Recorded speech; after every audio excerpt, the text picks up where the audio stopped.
Meus amados irmãos, a paz do Senhor Jesus Cristo.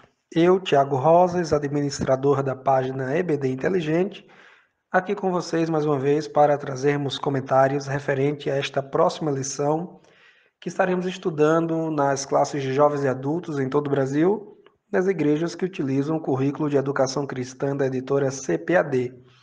A nova revista da CPAD, que é uma reedição de uma revista lançada originalmente no terceiro trimestre de 1993, com comentários do pastor Eurico Bernstein, volta agora com um novo tema: os princípios divinos em tempos de crise, a reconstrução de Jerusalém e o avivamento espiritual como exemplos para os nossos dias. Estamos estudando os contextos históricos que envolvem esses grandes personagens bíblicos que foram Esdras, Neemias e antes deles Josué, sumo sacerdote, Zorobabel, governador de Judá no período pós-exílio. A lição de número 4 ela é intitulada A Construção do Templo enfrentou oposição. Já vimos nas lições passadas o retorno ou repatriamento dos judeus sob decreto do imperador persa Ciro. Já vimos também a edificação do altar de holocausto e agora veremos a construção do templo, embora somente na próxima lição, de fato, a gente vai estudar sobre a construção e a conclusão deste que é chamado de segundo templo judeu. Hoje nós nos deteremos um pouco na questão da oposição que os judeus enfrentaram por parte dos samaritanos. De entrada, quero dizer aos irmãos que o texto áureo, a leitura diária sugerida para toda semana e ainda a leitura bíblica em classe, que estão aí disponíveis em nossa revista, como estava também na revista original de 1993, esses textos eles não fazem justiça, eles não estão de fato dentro do contexto da construção do templo. Esses textos de Neemias capítulo 4 e de Esdras 4, versículos 6 até o 23, dizem respeito a perseguições que os judeus enfrentaram, sofreram, tiveram que lidar com elas, movidas também pelos samaritanos, mas muito posterior à construção do templo. O capítulo 4 de Neemias, em especial, todo ele vai falar da reconstrução do muro de Jerusalém e as consequentes perseguições que naquela época Neemias enfrentou. Mas essa lição nós ainda não falaremos acerca da construção do muro, que é um assunto que vamos falar sim, mas apenas na lição de número 6. E também esse texto que compõe a nossa leitura bíblica em classe, que inclusive os versículos estão bastante alternados aí, Esdras 4, versículo 7, aí salta para o 9, depois salta para o 11, aí pega os versículos 12 e 13, salta para o 15, depois o 16, e finalmente salta para os versículos 21 a 24, então percebe que é uma leitura bem salteada, mas essa leitura bíblica em classe, ela também não está dentro do contexto da construção do templo. Os versículos de Esdras capítulo 4, do versículo 6 até o versículo 23, trata-se de um grande parêntese que o autor original deste livro abriu para nos comunicar acerca de várias perseguições que o povo judeu enfrentou desde que retornaram do exílio, desde que retornaram do cativeiro babilônico. Perseguições essas movidas pelos samaritanos que se estenderam por décadas, até mesmo por mais de um século. Perseguições que estiveram presentes durante o governo de Ciro, passou pelo governo de Dario, que veio depois de Ciro, e depois até que o filho de Ciro, Cambises. Perseguições que se estenderam até o governo de Xerxes e do seu filho Artaxerxes, governador do Império Persa na época então de Neemias. Então, esses versículos 6 a 23 são esse parêntese, apenas para nos dizer que as perseguições foram muitas, Nos versículos 1 a 5 de Esdras 4, nós temos a perseguição que os judeus enfrentaram na época de Zorobabel, o governante, na época de Josué, que foi contemporâneo de Zorobabel. Josué era o sumo sacerdote, Ageu e Zacarias, que são profetas também dessa mesma época. Então, essa perseguição dos versículos 1 a 5, esta sim diz respeito à perseguição na época da construção do templo, quando Ciro ainda era o grande imperador. Estamos falando de algo que ocorreu entre 538 a 536, 534 antes de Cristo vir ao mundo. Essa narrativa, ela continua seguindo a sua ordem cronológica no último versículo do capítulo 4, quando então o texto vai dizer que cessou a obra da casa de Deus que estava em Jerusalém e cessou até o ano segundo do reino de Dario, que depois vai e, conferindo os arquivos reais, encontra o decreto de Ciro que liberava os judeus para reconstruírem o seu templo. E então Dario volta a autorizar a reconstrução. Ninguém sabe ao certo quem foi que determinou, e parece-me até que não houve uma determinação oficial para que a obra do templo fosse parada, fosse pausada. Os judeus é que tomaram essa própria iniciativa de parar, porque foram enfraquecidos alguns comentaristas até chamam de lobby, o lobby que os samaritanos fizeram contra os judeus. Então, os próprios judeus se desmotivaram, se desanimaram e abandonaram a obra e foram cada um cuidar de suas casas, apesar de terem um decreto de Ciro favorável a eles para a reconstrução do templo. Então, por isso eu digo de entrada que o texto áureo que fala do muro, a leitura diária sugerida que também fala do muro, e essa leitura bíblica em classe que fala de perseguições durante os governos de Assuero ou Xerxes, como é a forma grega do seu nome, e de seu filho Artaxerxes, não se encaixam historicamente dentro desse contexto da reconstrução do templo, que é de fato objeto nosso de estudo. Então, na minha opinião, o texto áureo deveria ser outro, a leitura diária sugerida também deveria ser outra para cada dia da semana, e a leitura bíblica em classe deveria ter pego Esdras capítulo 4, versículos 1 a 5 e versículo 6.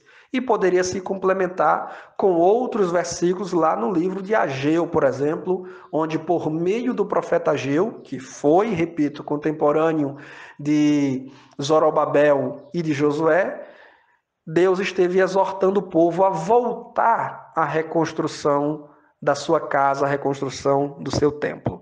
Faço essas observações que são importantes para que os professores que forem estudar essa lição, ministrar essa lição, não se percam aí no meio de tanta informação, de tantos reis, de tantas perseguições, e acabem confundindo a ordem dos fatos, a cronologia dos fatos, e citando, por exemplo, Xerxes, ou Artaxerxes, ou Assuero, como se fossem reis, imperadores, governantes na época da construção do Templo de Jerusalém, que não foram. O templo foi iniciado durante o Império de Ciro e concluído durante o Império de Dario I. Então, quando Assuero e seu filho Artaxerxes entram em cena, o templo já estava construído, tá bom? Restando apenas o muro de Jerusalém ser reedificado. Feita essa longa introdução, nós temos o nosso primeiro tópico da lição, que diz: os alicerces do templo são lançados. Já vimos isso também em lições passadas, quando estudamos a alegria dos repatriados de Judá em lançar de volta os fundamentos do templo outrora destruído por Nabucodonosor e pelos caldeus. No primeiro ponto desse tópico, nós temos o lançamento dos alicerces foi celebrado com uma solenidade. E, de fato, quando a gente vai conferir o texto de Esdras, capítulo 3, nós vemos que o povo celebrou a Deus com muita alegria. Claro que houve as vozes de choro daqueles judeus mais veteranos, com 80 anos acima, que chegaram a conhecer ainda as edificações do primeiro templo de Salomão e que agora, tendo sobrevivido ao exílio e retornado a Judá, veem aqueles fundamentos sendo lançados em uma estrutura, neste momento, mais simples, mais modesta do que fora o pujante templo de Salomão. Então eles choram, né? Esdras fala que houve um choro e a gente entende, de acordo com o livro de Ageu, que esse choro foi um choro de lamento, um choro de tristeza de quem conheceu a glória do primeiro templo, mas a promessa de Deus através de Ageu é que a glória da segunda casa seria maior que a primeira, e de fato foi, porque foi nessa segunda casa que o próprio Deus encarnado, não mais em teofanias como fora no Antigo Testamento, mas o próprio Deus encarnado, o Emanuel, o Deus conosco, adentrou a este templo quando então Jesus esteve aqui no mundo, fisicamente falando. Então, o lançamento dos alicerces desse segundo templo foi em meio a uma solenidade festiva, cânticos alegres, né? É importante ressaltar outra vez que os cânticos foram abundantes e as vozes dos que cantavam se elevaram sobremaneiramente, exaltando a Deus por tão grande oportunidade de reedificarem a sua casa. Isso dialoga até com o Salmo de número 126, quando o salmista diz: quando o Senhor restaurou a sorte de Sião, ficamos como quem sonha. Então a nossa boca se encheu de riso e a nossa língua de júbilo. Então entre as nações se diziam: grandes coisas tem feito o Senhor por eles. Com efeito, grandes coisas fez o Senhor por nós, por isso estamos alegres. Então, essa reedificação do templo, que é o segundo ponto do primeiro tópico, justamente se deu em meio a um espírito de alegria, ao espírito de prazer, ao espírito de congratulação pelo milagre, porque de fato a nação de Judá, o povo de Judá, ter sobrevivido ao exílio foi um milagre. E depois de já haverem reconstruído o altar do holocausto e já estarem fazendo sacrifícios regularmente, agora poder ver a obra do templo começar a ser reconstruída era de fato animadora, algo animador para aqueles judeus, especialmente os judeus mais piedosos, que não estavam ali presos ao materialismo, que não estavam presos apenas às coisas terrenas. Então, de fato e de verdade, os alicerces do templo foram lançados em meio a um espírito festivo. O segundo tópico da lição aí começa a trazer, de fato, a oposição que os judeus enfrentaram. Oposição essa tão ferrenha que chegou a enfraquecer e arrefecer o fogo do despertamento espiritual, outrora promovido entre os judeus. Esse segundo tópico vai dizer que os samaritanos opõem-se à construção do templo. E quem eram esses samaritanos? O primeiro ponto vai explicar para nós.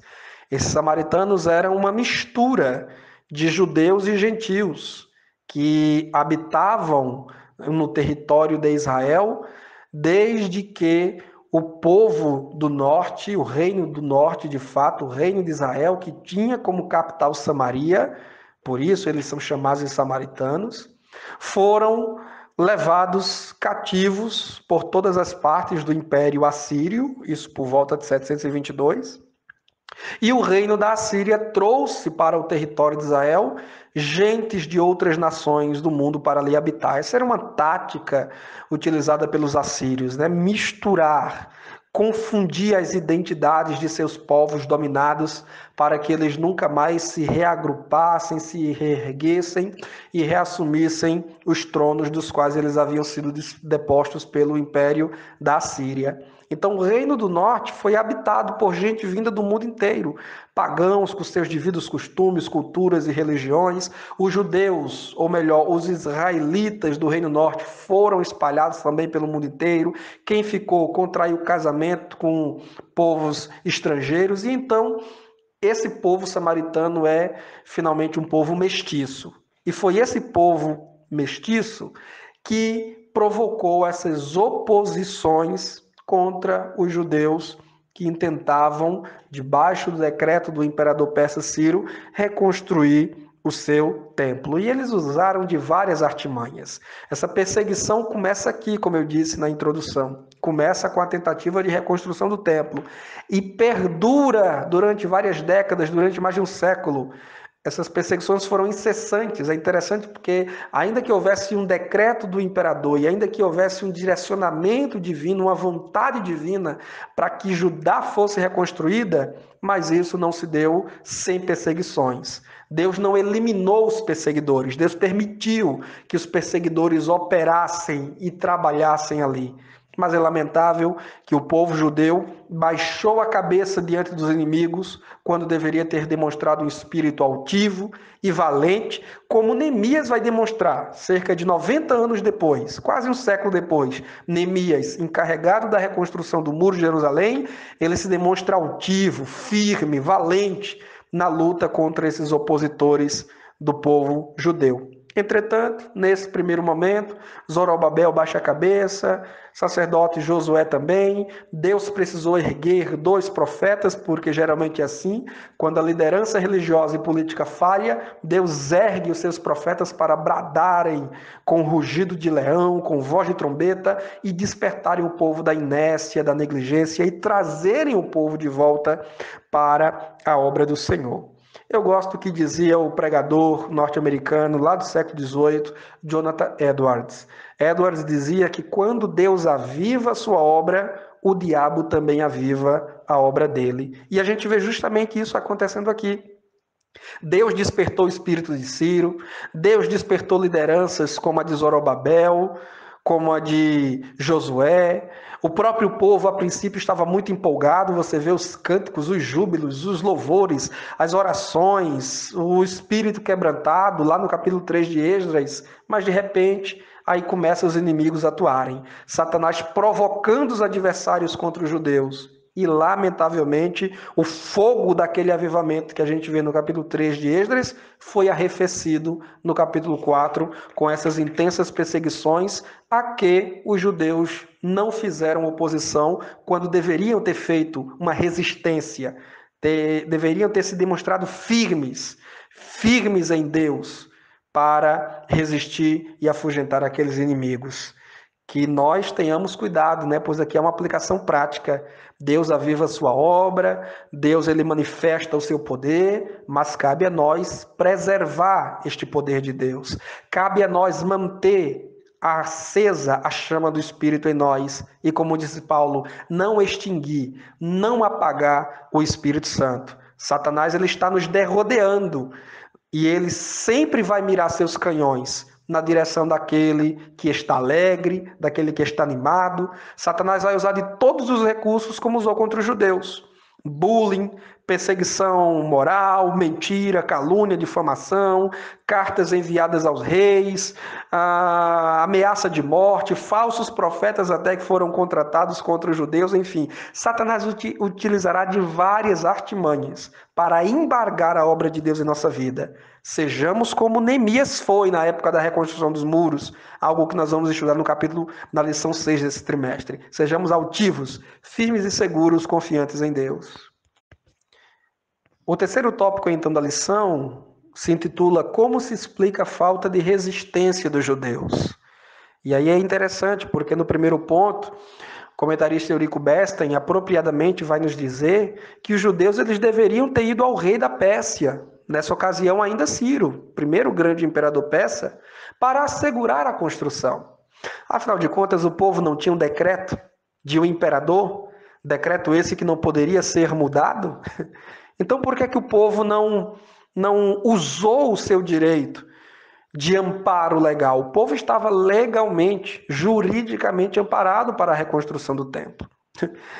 Isso me faz meditar sobre algo importante em nossos dias, né? Às vezes a igreja ela tem um amparo legal, um amparo constitucional, mas ela se curva facilmente diante dos inimigos.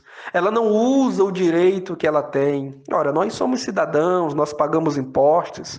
A igreja tem cooperado com o Estado no controle da criminalidade, da desordem social. A igreja coopera para uma comunidade de paz, uma comunidade de desenvolvimento social. Então nós temos direitos e podemos nos valer deles.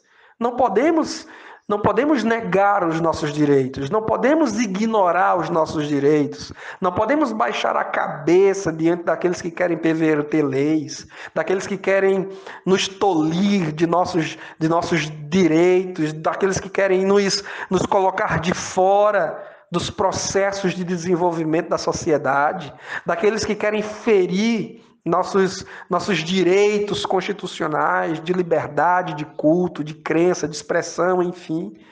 Infelizmente, o povo judeu baixou a cabeça. Eles tinham uma lei a favor deles, mas eles cederam às pressões dos adversários. O segundo ponto vai dizer: os judeus deveriam ter recorrido a Deus. Eles tinham tanto direito legal quanto direito espiritual. A construção do templo não foi uma iniciativa de Zorobabel, de Josué ou de outro judeu qualquer. A construção do templo foi uma ordem de Deus que foi dada a Ciro. O próprio Ciro testificou que Deus lhe despertou o espírito para lhe reedificar uma casa em Judá, em Jerusalém. Então, o povo judeu, piedoso, aquele povo lá do avivamento, aquele povo que celebrou quando o altar foi reedificado, quando os fundamentos do templo foram lançados, esse povo que celebrou com júbilo, com cânticos em voz alta, esse povo agora deveria ter se voltado com o mesmo ânimo, com o mesmo ímpeto para o Senhor, para buscar do Senhor o auxílio, como Neemias, novamente cito Neemias, vai fazer, porque Neemias é um grande exemplo. Neemias, ele soube aliar amparo legal, quando o imperador Artaxerxes disse: você tem direito a dinheiro, a material, você quer isso? Neemias disse: quero. Esdras havia dito: não, a mão do Senhor será conosco. Né? Mas Neemias disse: quero. Se a gente tem um amparo legal, constitucional, jurídico, eu quero sim. Né? E quando ameaçado pelos samaritanos, Neemias faz o quê? Neemias ora, mas também Neemias se arma. Ele é governante, ele tem direito de agir como um político, um administrador de uma cidade, de um estado, de uma região deve fazer. Então ele arma o povo. E enquanto ele ora a Deus, ele mantém guardas, ele mantém vigias. Então observe que Neemias foi muito inteligente nas suas táticas de vigilância, de prudência contra os ataques dos inimigos. Mas aqui os judeus não fazem nenhuma coisa nem outra. Nem utilizam o amparo legal que eles tinham, nem recorrem a Deus contra os seus adversários que militavam para fazer parar a obra da reconstrução do templo. E aí o terceiro ponto vai ressaltar até mesmo o desânimo, o enfraquecimento de Zorobabel, o governador, e de Josué, o sumo sacerdote. E aquela coisa, irmãos, quando uma liderança se desanima, o povo se desanima também. Quando um pastor da igreja se desanima, as ovelhas se desanimam. Quando um professor de escola dominical desanima, os alunos desanimam. Quando um pai e mãe de família desanima, os filhos desanimam também. Porque quem vai na frente é a locomotiva de um trem. Ora, se o trem para, os vagões que vêm após ele, que são por ele puxados, também vão parar. Por isso que houve muita exortação de Deus através dos profetas Ageu e Zacarias acerca de Zorobabel e Josué.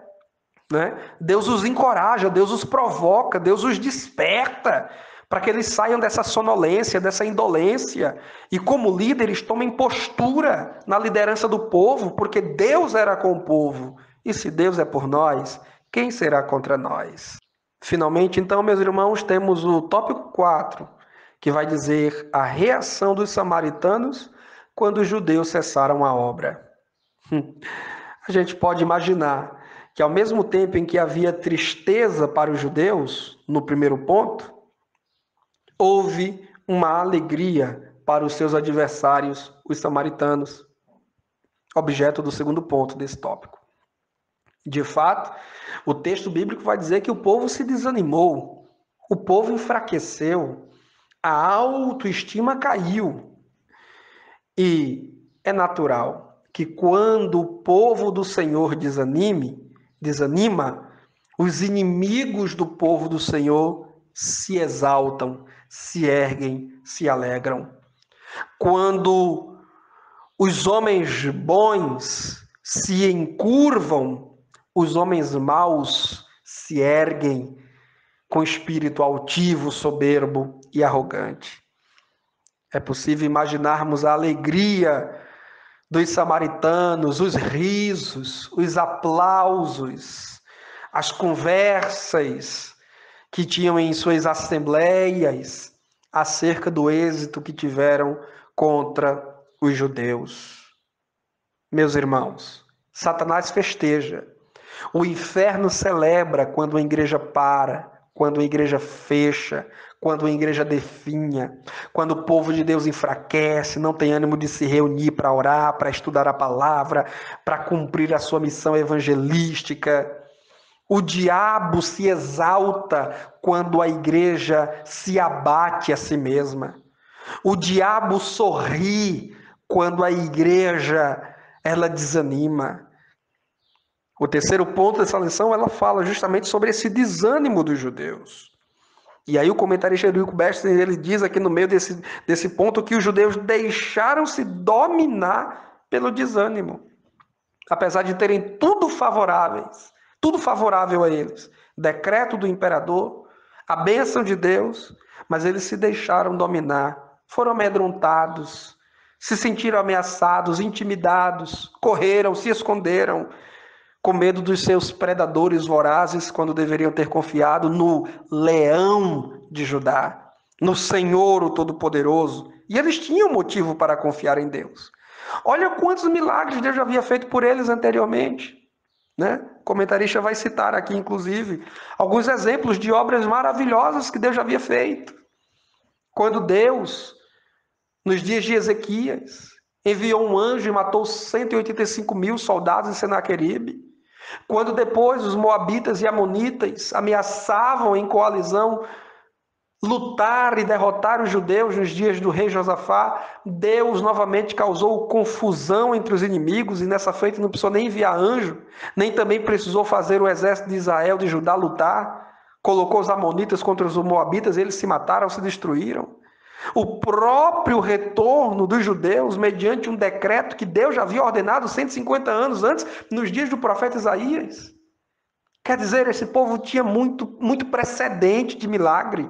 Esse povo tinha muito precedente de vitória, de sucesso, de conquista, da bênção de Deus que estava sobre eles. A lei de Moisés já previa isso, que se o povo temesse a Deus e obedecesse aos mandamentos, ele seria inimigo dos inimigos de Israel, inimigo dos inimigos do povo de Deus. Mas eles aqui preferiram se acomodar, renunciaram à construção do templo, que ficou parada por mais de uma década e meia, e se voltaram cada um para a construção de sua casa, julgando que era melhor não enfrentar a oposição. A igreja que teme a oposição é uma igreja fraca, tímida, pálida.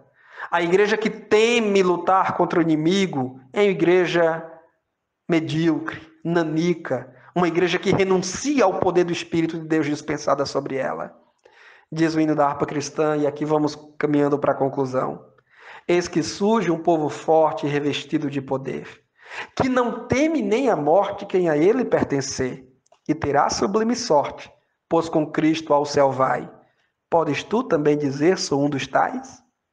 Que nós sejamos o povo destemido do Senhor, que não temamos ameaças nem de homens, nem de Satanás. Eu gosto do que diz o pastor presbiteriano Hernandes Dias Lopes. Diante de Deus, humildade. Diante de Satanás, autoridade.